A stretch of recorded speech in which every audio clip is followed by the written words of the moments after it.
नमस्कार दोस्तों, मैं कालूराम सिद्धिक नायक एजुकेशनल ट्रस्ट टीबी के स्टडी चैनल पर आपका स्वागत करता हूं। पिछली वीडियो में हमने पढ़ा था कॉमन बातें, बिंदु, रेखा, रेखाखंड। उसी कड़ी में आज का हमारा टॉपिक है वक्र। आज हमारा टॉपिक है वक्र। वक्र क्या होता है कि अगर हम पेन को बिना उठाए, पेन को बिना उठाए कोई भी टेढ़ी मेढ़ी लाइन बना देते हैं, वो वक्र कहलाता है। जैसे ये स्टार्ट किया और ये जो बना दी रेखा, ये सारे क्या है? वक्र है। फिर सुनो, अगर दो बिंदुओं को पेंसिल और स्केल की सहायता से मिलाते हैं तो बन जाता है रेखाखंड। जैसा कि पिछली वीडियो में हमने पढ़ा था, एक बिंदु ये है और एक बिंदु ये है, इन दोनों बिंदुओं को हम मिला देते हैं तो बन जाएगा रेखाखंड। और अगर इन दोनों बिंदुओं को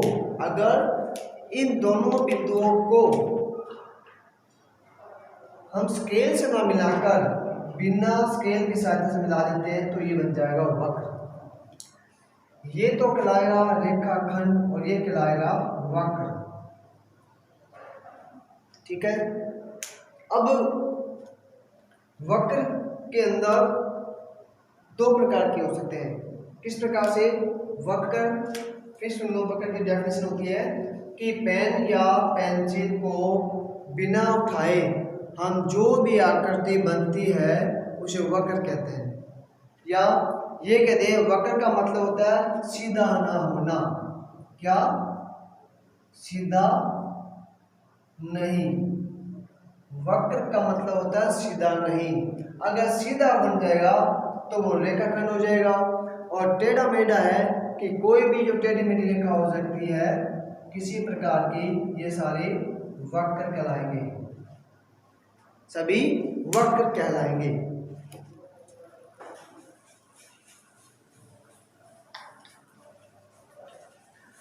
वक्र दो प्रकार का होता है। वक्र के प्रकार, इसके प्रकार, वक्र के प्रकार होते हैं दो। नंबर 1 खुला वक्र और नंबर 2 बंद वक्र। खुला वक्र और बंद वक्र। खुला वक्र क्या होता है? खुला वक्र वह होता है जो किसी बिंदु से शुरू होकर वापस उसी बिंदु पर न मिलता हो, यानी कि कोई न कोई जगह, कोई न कोई स्थान रिक्त रह जाता है। जैसे ये कोई वक्र बनाया मैंने, ये आपका खुला वक्र है। और भी कोई टाइप ले सकते हैं हम। ये बना दिया हमने, खुला वक्र है। ये जो बना दिया हमने, खुला वक्र है। कि कोई भी अगर जगह रह जाती है कहीं भी तो वो कहलाता है खुला वक्र। लेकिन ये भी देखो, कहीं भी मैंने पेंसिल नहीं उठाई है, बिना पेंसिल को उठाए आप टेढ़ी मेढ़ी लाइनें जो भी बना देते हो वो कहलाता है वक्र। और अगर इसी वक्र को हम बंद कर देते हैं, जहाँ से पेंसिल को रखा था वहीं पेंसिल को वापस रख दें, जैसे बंद वक्र क्या होता है? वह वक्र जो पूरी सरफेस को, पूरी जगह को बंद कर देता है, कवर कर देता है। जैसे हमने बना देते हैं किसी प्रकार का ये बंद वक्र, ये बंद है, ये बंद है,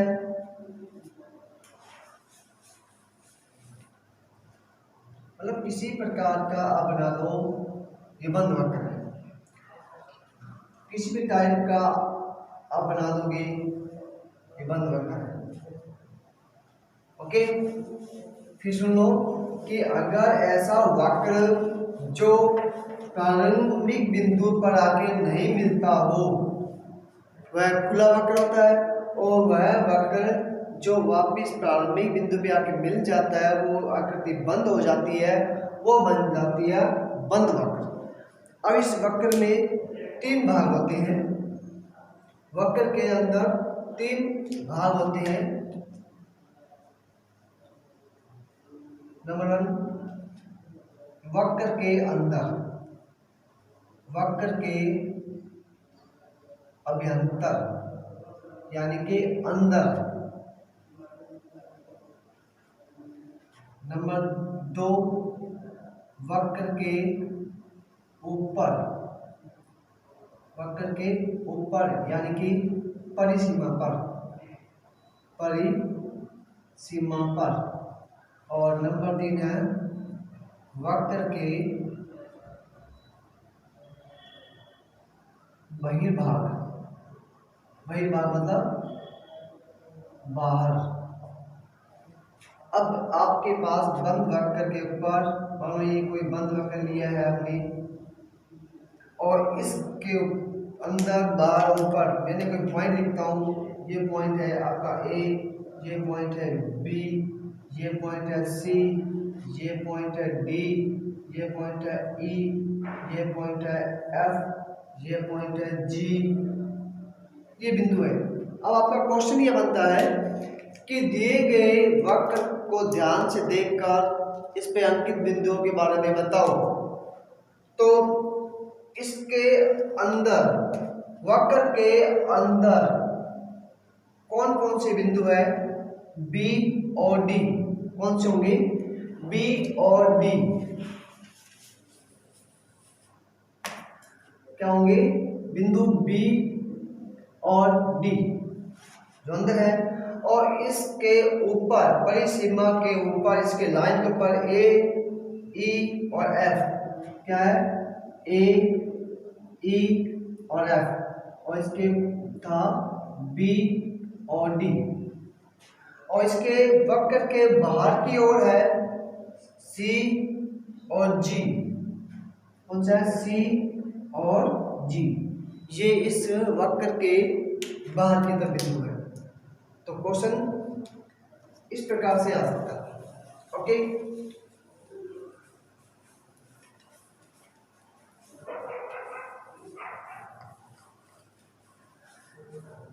फिर एक बार रिपीट कर दूं कि वह वक्र जो बंद होता है, यानी कि प्रारंभिक बिंदु पर आके रेखा या किरण वापस मिल जाती है तो वह बंद वक्र मिल जाता है। और जो कहीं से भी टुकड़ा टूटा हुआ है, कहीं से भाग बचा हुआ है, तो वो कहलाता है खुला वक्र। अब अगला टॉपिक आता है हमारा बहुभुज। नया टॉपिक आता है आपका बहुभुज। बहुभुज क्या होता है? एक ऐसी आकृति जो रेखाखंडों से घिरी होती है। एक ऐसी आकृति जो रेखाखंडों से घिरी होती है, वो बहुभुज कहलाता है। लेकिन इसमें भी एक शब्द नहीं बोला मैंने, बंद। क्यों? मान लो हमारे पास एक आकृति ये है, रेखाखंडों से घिरी हुई है, लेकिन ये बंद नहीं है। यहां से देखो बचा हुआ भाग है, इसको हम बहुभुज नहीं कह सकते। तो सही परिभाषा ध्यान सुनो, ऐसा बहुभुज या रेखा खंडों से घिरी हुई बंद आकृति को बहुभुज कहते हैं। रेखाखंडों से घिरी हुई बंद आकृति को बहुभुज कहते हैं। अब जैसे किसी भी टाइप का ले सकते हैं हम। अब ये है ए रेखाखंड, दो रेखाखंड और तीन रेखाखंड। एक रेखाखंड, दो रेखाखंड, तीन रेखाखंड। एक रेखाखंड, दो रेखाखंड, तीन रेखाखंड, चार रेखाखंड और पांच रेखाखंड। इस प्रकार से और भी हो सकते हैं। एक रेखाखंड, दो, तीन, चार, पांच, छह। ये सारे बहुभुज के प्रकार है, बहुभुज के टाइप है। फिर सुनो, रेखाखंडों से घिरी हुई बंद आकृति को बहुभुज कहते हैं।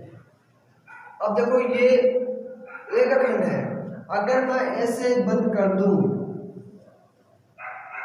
इसके अंदर कोई भी रेखाखंड नहीं है, ये एक वक्र है। बंद तो है लेकिन इसके अंदर कोई भी फिक्स रेखाखंड नहीं है, इसीलिए इसको हम बहुभुज नहीं कह सकते, इसकी कोई शेप नहीं है। और ये एक फिक्स शेप है, फिक्स आकृति है, और इसके नाम भी हम जानते हैं, छोटी क्लासों में आप पढ़ के आ चुके हो कि इसके नाम क्या है। इसको हम क्या कहते हैं? त्रिभुज। त्रिभुज त्रिभुज क्यों कहते हैं? क्योंकि इसमें 3 रेखाखंड है, 3 रेखाखंडों से घिरी हुई बंद आकृति को त्रिभुज कहते हैं। इसके अंदर 4 आकृति है, इसे बोलते हैं हम चतुर्भुज। चतुर्भुज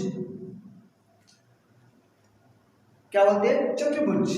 लेकिन आपको ये समझ में आ रहा होगा, ये दिमाग में आ रही होगी, ये तो वर्ग है। चतुर्भुज के अंदर हम आगे पढ़ेंगे इसके प्रकार, तब उसके अंदर टाइप आता है वर्ग। चतुर्भुज कहते हैं 4 भुजा से घिरी हुई बंद आकृति चतुर्भुज कहलाती है। और त्रिभुज का मतलब होता है 3 भुजाओं से घिरी हुई बंद आकृति त्रिभुज कहलाती है।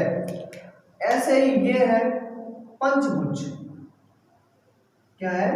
पंचभुज, यानी कि 5 भुजाओं से घिरी हुई बंद आकृति को पंचभुज कहते हैं।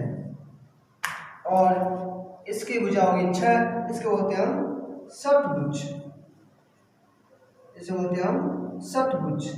इसी प्रकार से जैसे जैसे इस बहुभुजों की भुजाएं बढ़ती जाएंगी, वैसे वैसे इसके नाम भी बदलते जाएंगे। 7 भुजा हो जाएगी सप्तभुज कहलाएगा, 8 भुजा हो जाएगी अष्टभुज कहलाएगा। इसी प्रकार इस बहुभुजों को भुजा के आधार पर नाम दे दिया जाता है।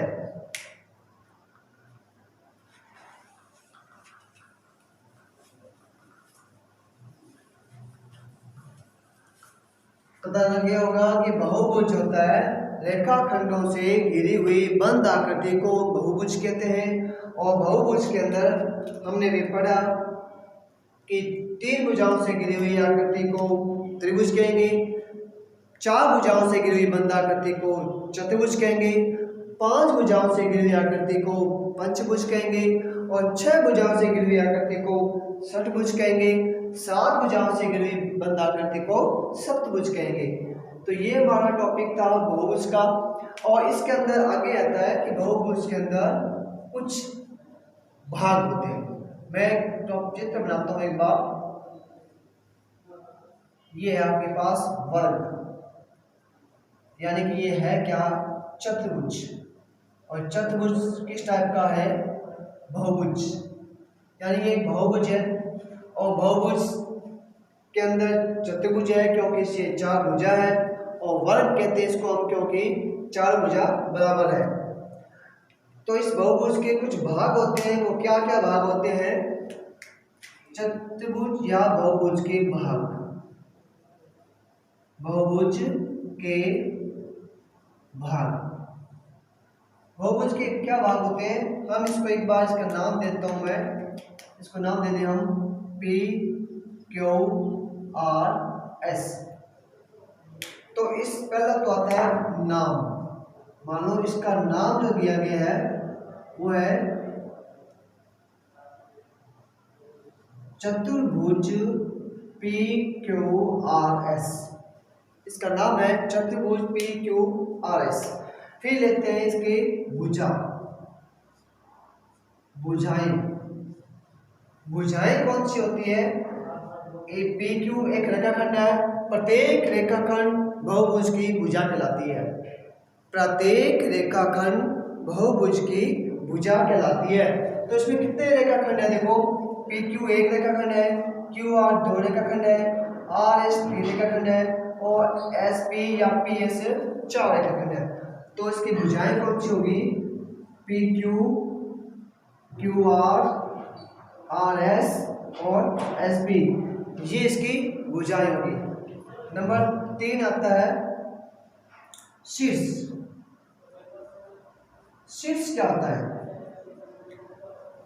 जब बहुभुज की 2 भुजाएं, बहुभुज की 2 भुजाएं जिस बिंदु पर मिलती है वह शीर्ष कहलाता है। किसी भी बहुभुज की 2 भुजाएं जिस शीर्ष पर सॉरी जिस बिंदु पर मिलती है वह शीर्ष कहलाता है। जैसे ये बहुभुज लिया मैंने, ये भुजा ये है और एक भुजा ये है, तो ये इस बिंदु पर मिली है क्यू पर, तो क्या कहलाएगा? क्यू शीर्ष कहलाएगा। इसी प्रकार के पी एस और एस आर, अगर एस बिंदु मिलती है तो शीर्ष क्या कहलाएगा? एस। ऐसे ही एस आर और क्यू आर, आर भी मिलती है तो शीर्ष क्या कहलाएगा? Are.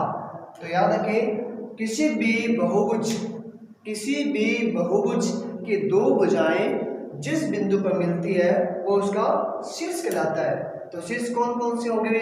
P Q R S, P Q R S, ये इसके शीर्ष कहलाएंगे। अगला भाग है इसका विकर्ण। विकर्ण क्या होता है? किसी भी बहुभुज के सम्मुख शीर्ष, किसी भी बहुभुज के आमने सामने के शीर्ष को मिला देते हैं तो वह रेखाखंड विकर्ण कहलाता है। जैसे अब इसको मिलाते हैं P को R से, मैंने बोला सम्मुख शीर्ष, आमने सामने के शीर्ष P R ही है, तो ये P R रेखा कहलाएगी, वो कहलाएगी हमारे पास विकर्ण P R। उसी प्रकार अगर हम Q को S से मिलाते हैं, सम्मुख शीर्ष है Q S, तो विकर्ण क्या बन जाएगा हमारा? QS। तो ये कहलाते हैं भाग, किसके? बहुभुज के, ये इसके भाग कहलाते हैं। भुजाएं, शीर्ष, विकर्ण, भुजाएं, शीर्ष और विकर्ण। ओके, आज का टॉपिक यही है, खत्म करता हूँ। आगे टॉपिक में इस संबंध में और नई बातें लेके आएंगे। Thank you.